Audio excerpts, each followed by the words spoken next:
Imagine, your mother butchered your father, and now craves your death for power. The gods turned me into a chained dog, ordered to slit her throat. One strike makes me demon prey. I'm no hero. I'm the final nail in my bloodline's coffin, committing history's ultimate crime. Forget marble statues. The ancient world was a grim spectacle, run by divine hunters who demanded human sacrifice and destroyed lives on a whim. We're peeling back the layers of their madness. This is Shroud of Lore. Orestes stood over his mother with a blade in his hand, deaf to the pleas of the woman who gave him life, ready to become both avenger and monster in a single stroke. But that moment had not yet arrived. First, there was the choice. He returned to Mycenae after 7 years of exile, a boy transformed into a man by hatred and divine command. The palace of his fathers rose before him in the morning light, the same walls where he had played as a child, the same gates through which his father had ridden to war. The same halls where his mother had killed him. Pylades walked beside him, his friend since childhood, the only person Orestes trusted in this cursed world. He had stood with Orestes at Delphi when Apollo spoke. He knew what the god demanded. "Are you ready?" Orestes did not answer. How could anyone be ready for what he was about to do? 7 years ago, he was 8 years old when servants smuggled him out of Mycenae in the middle of the night. They told him his father was dead, murdered in his bath by his mother and her lover Aegisthus. They told him he would be next if he stayed. He grew up in Phocis, in the court of his uncle, nursing his hatred like a flame. Every night he dreamed of his father's ghost, calling out for vengeance. Every day he trained with sword and spear, preparing for the moment when he would return. Then Apollo commanded it. The blood debt must be paid, the god had said at Delphi, his voice echoing through the sacred cavern. Kill the murderers, or suffer my curse for eternity. Orestes had accepted without hesitation. Justice demanded it. Honor demanded it. His father's shade demanded it. But now, standing before those familiar walls, he felt the true weight of what he had agreed to do. Aegisthus was easy. He was a usurper, a coward, a man who had seduced another man's wife and helped murder him. Killing Aegisthus was simple justice. But Clytemnestra was his mother. The woman who had carried him in her womb. Who had nursed him at her breast. Who had sung him to sleep before the world turned dark.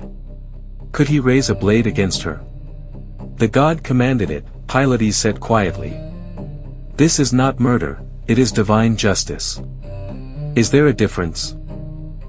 They entered the palace disguised as travelers, bearing false news of Orestes' own death. Clytemnestra received them in the great hall, her face showing nothing at all. My son is dead. Her voice was flat.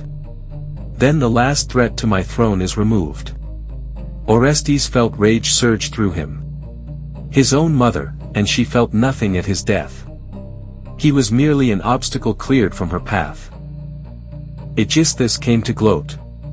Orestes revealed himself with his blade already moving. The usurper died without dignity, scrambling backward, begging for mercy that would never come. Then there was only Clytemnestra.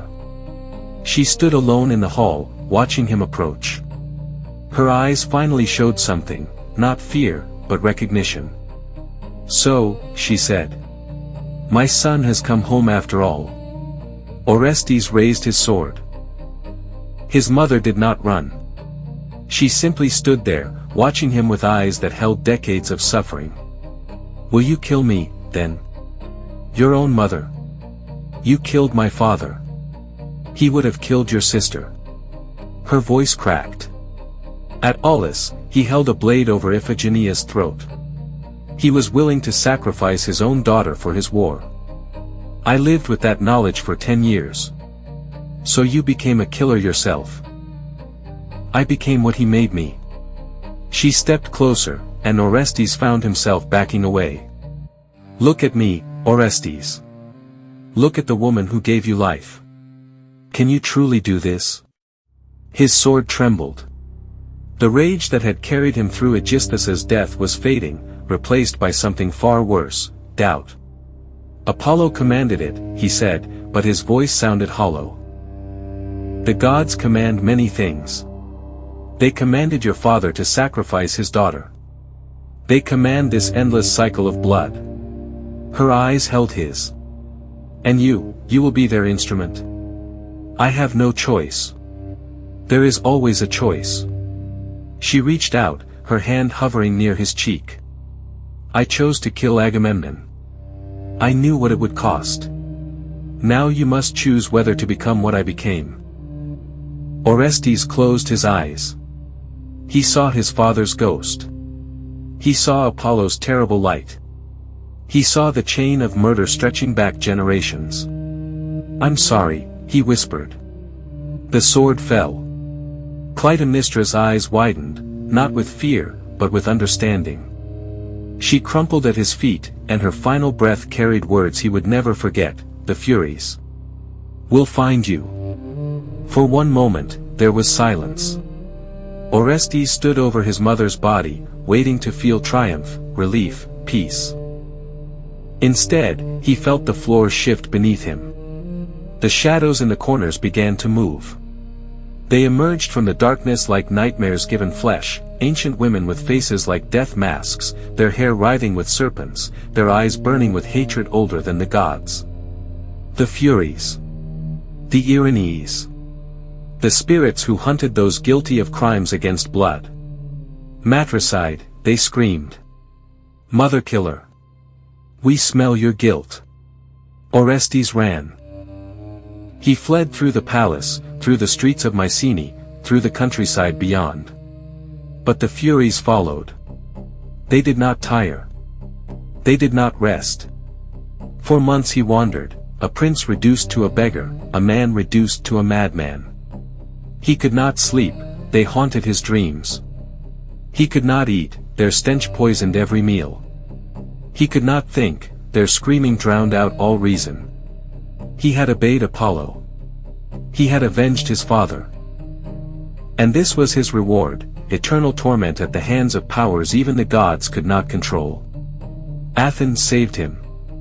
He did not know how he reached the city, the months of flight had blurred into a single endless nightmare. But he found himself at the altar of Athena, clutching the sacred stone, begging for protection. Help me, he gasped. I did what the gods commanded. Why am I punished? A light filled the temple, golden, calm, utterly different from Apollo's fierce radiance. Athena herself appeared, her gray eyes taking in the scene. This cannot continue, she said. For too long, blood has answered blood in the House of Atreus. It ends here. He is guilty, the eldest Fury hissed. He killed his mother. Our laws are older than yours. Your laws are vengeance without end. Athena raised her hand. I propose something new. A trial. Let mortals judge this man, not with swords, but with reason.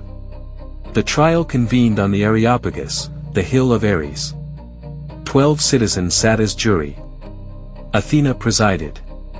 The Furies prosecuted. Apollo himself came to defend Orestes. I commanded this act, the god declared. The blood guilt belongs to me, not to this man. His hand held the sword, the eldest Fury countered. He killed the woman who bore him.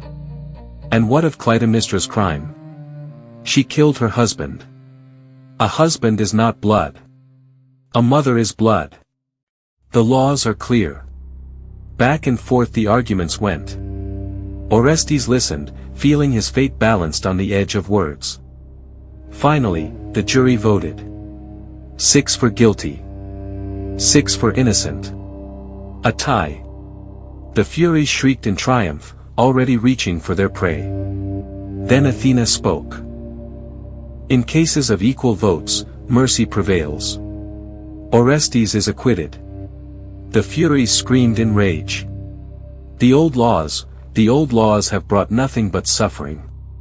I offer you something better. Athena descended from her seat. Stay in Athens. Be honored here, not as spirits of vengeance, but as guardians of justice. Slowly, impossibly, they accepted.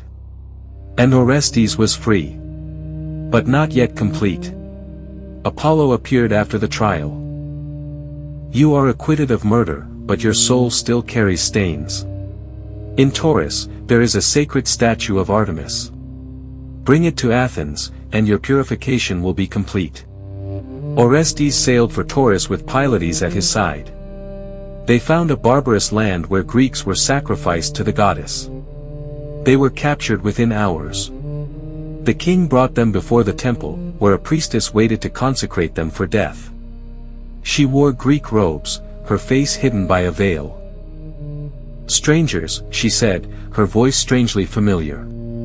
You are far from home. We are Greeks, Orestes admitted. From Argos. The priestess went still. Argos? Do you know of the House of Agamemnon? Something stirred in his chest, a hope he dared not name. I am Orestes, son of Agamemnon. She tore away her veil. The face beneath was older, marked by years of exile, but he knew it instantly. The sister he had been told was dead. Iphigenia. She stared at him, tears streaming down her cheeks. They told me you were a child when I left. Artemis saved you. At Aulis, I have served her ever since. Her voice broke. I almost killed my own brother. They embraced, the sister saved from sacrifice and the brother who had killed for vengeance. Two survivors of a house that had devoured itself for generations. Come with me, Orestes said. Come home. The curse is broken. Mother is dead. Father is avenged. It's over. And the statue? We take it with us. He gripped her hands. But that is not why I came. I came because vengeance left me empty. I came because killing did not bring peace. I came to find something worth living for. They escaped that night, taking the sacred statue, sailing for Greece with Artemis's reluctant blessing. When Orestes finally returned to Mycenae, he came not as a murderer haunted by furies, but as a king reunited with his lost sister. He stood in the great hall where his father had feasted and his mother had fallen. Blood had been spilled here, generations of it, stretching back to the beginning of his cursed line. But no more. It ends with us, he said to Iphigenia. No more sacrifices. No more vengeance. No more blood answering blood. She took his hand. Then let us begin again. Outside, the sun was rising over Mycenae. A new day. A new reign. Orestes had walked through fire and shadow. He had killed his mother and been hunted by demons. He had stood trial before gods and men. And in the end, he had found something vengeance could never provide. Not justice. Not peace. Not even forgiveness. He had found his way home. The curse of the House of Atreus was finally, irrevocably, complete. And Orestes, last of the blood-soaked line, would be the one to build something new from the ashes.